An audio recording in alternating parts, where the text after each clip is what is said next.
மாண்புமிகு பேரவைத் தலைவர் அவர்களே, இந்த நீட் பிரச்சனை கல்வியுடன் மட்டுமல்ல கூட்டாட்சியுடனும் தொடர்புடையது.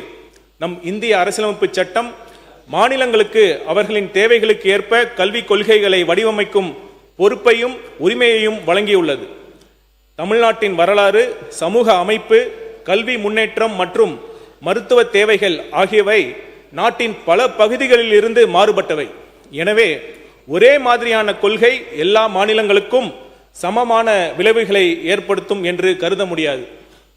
தமிழ்நாடு ஒன்றிய தரநிலைக்கு எதிரானது அல்ல. தமிழ்நாடு வெளிப்படைத்தன்மைக்கு எதிரானது அல்ல. தமிழ்நாடு திறமைக்கு எதிரானது அல்ல. ஆனால் அதே சமயம் சமூக நீதியை பாதிக்கும், சம வாய்ப்பை குறைக்கும், மாநிலங்களின் தனித்துவத்தை புறக்கணிக்கும் எந்த ஒரு முயற்சியையும் எந்த ஒரு தேர்வையும் ஏற்க முடியாது என்பதே இந்த அரசின் நிலைப்பாடாகும். நீட் தேர்வுதான் தகுதிக்கான எல்லை என்றோ அளவீடு என்றோ யாரும் நினைக்கவே தேவையில்லை. நீட் தேர்வில் தேர்ச்சி பெற இயலவில்லை என்றால் அந்த மாணவர்கள் தகுதி குறைபாடு உள்ள மாணவர்கள் என்று அர்த்தம் கொள்ள தேவையில்லை. ஆனால் நீட் தேர்வில் தேர்ச்சி பெறாமல் போனால் அதை ஒரு குறைபாடாக கருதி மிகுந்த மன உளைச்சலுடன் ஆளாகும் சூழலும் நிலவுகிறது. சிலர் தங்களது உயிரை மாய்த்து கொண்ட துயர சம்பவங்கள் கூட தமிழகத்தில் நிகழ்ந்துள்ளன. மாண்புமிகு பேரவைத் தலைவர் அவர்களே, இந்த சட்டமன்றம் ஏற்கனவே பலமுறை நீட் விலக்கு கோரி தீர்மானங்களை நிறைவேற்றியுள்ளது. மருத்துவ மாணவர் சேர்க்கை தொடர்பாக மாநிலத்திற்கு விலக்கு வழங்க சட்ட முன்வடிவையும் நிறைவேற்றி அனுப்பியுள்ளது. அவை அனைத்தும் தமிழ்நாட்டு மக்களின் ஜனநாயக விருப்பத்தை பிரதிபலிப்பவை. இந்த பேரவையின் ஒருமித்த குரலை ஒன்றிய அரசு மதிக்க வேண்டும். மாநிலங்களின் உரிமையை மதிப்பதே கூட்டாட்சியின் அடிப்படை. தமிழ்நாட்டின் சமூக நீதி மரபையும் கல்வி முன்னேற்றத்தையும் மருத்துவ சேவை மாதிரியையும் பாதுகாக்க வேண்டியது காலத்தின் கட்டாயமாகும். நீட் தேர்விலிருந்து மாநிலத்திற்கு விலக்கு அளிக்கும் வகையில் தமிழ்நாடு இளநிலை மருத்துவ படிப்புகளுக்கான சேர்க்கை சட்டம் முன் வடிவை தமிழ்நாடு சட்டமன்ற பேரவை 2021 ஒருமனதாக நிறைவேற்றி இருந்தும் மேதகு குடியரசுத் தலைவர் அவர்களால் அச்சட்டம் முன் வடிவிற்கு ஏற்பிசைவு நிறுத்தி வைக்கப்பட்டுள்ளது. மாண்புமிகு பேரவைத் தலைவர் அவர்களே, 2026 மே 3 அன்று நடைபெற்ற நீட் தேர்வானது கேள்வித்தாள் கசிந்த குற்றச்சாட்டுகளுக்கு பிறகு ரத்து செய்யப்பட்டது. பின்னர் 2026 ஜூன் 21 அன்று மறுதேர்வு நடத்தப்பட்டது. கேள்வித்தாள் முன்கூட்டியே வெளியானதால் தேர்வின் நேர்மை மற்றும் நம்பிக்கை தன்மையை குறித்து நாடு முழுதும் கேள்விகள் எழுந்தன.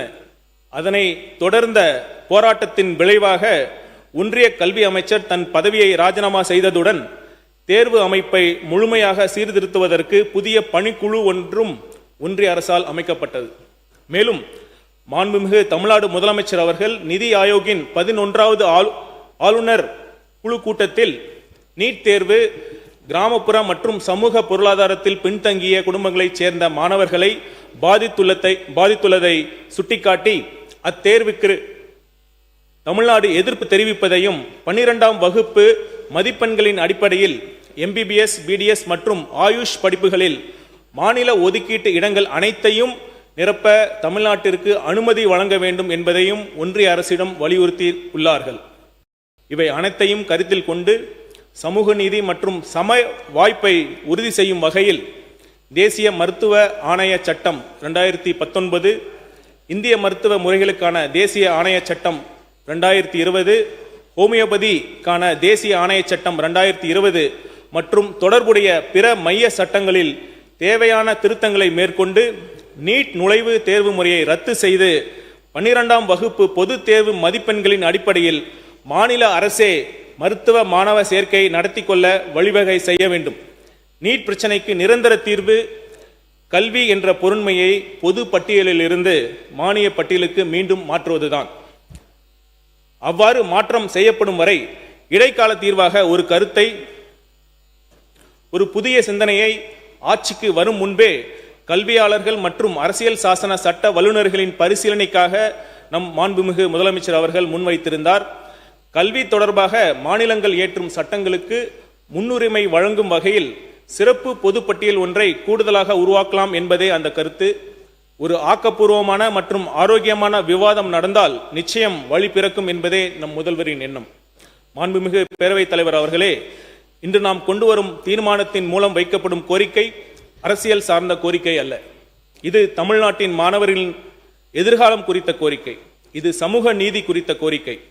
இது அரசியலமைப்பின் கூட்டாட்சி தத்துவத்தை பாதுகாக்கும் கோரிக்கை.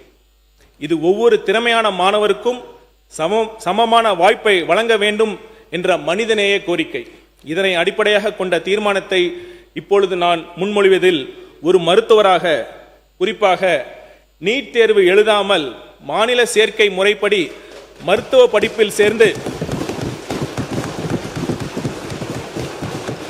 சேர்ந்த மருத்துவர் என்ற முறையிலும், ஐஆர்எஸ் பணிக்கு முன் 5.5 ஆண்டுகள் ஒரு கிராமத்தில் அரசு ஆரம்ப சுகாதார நிலையத்தில் மருத்துவராக பணியாற்றவன் என்ற முறையிலும் மிகுந்த பெருமையும் மகிழ்ச்சியும் அடைகிறேன்.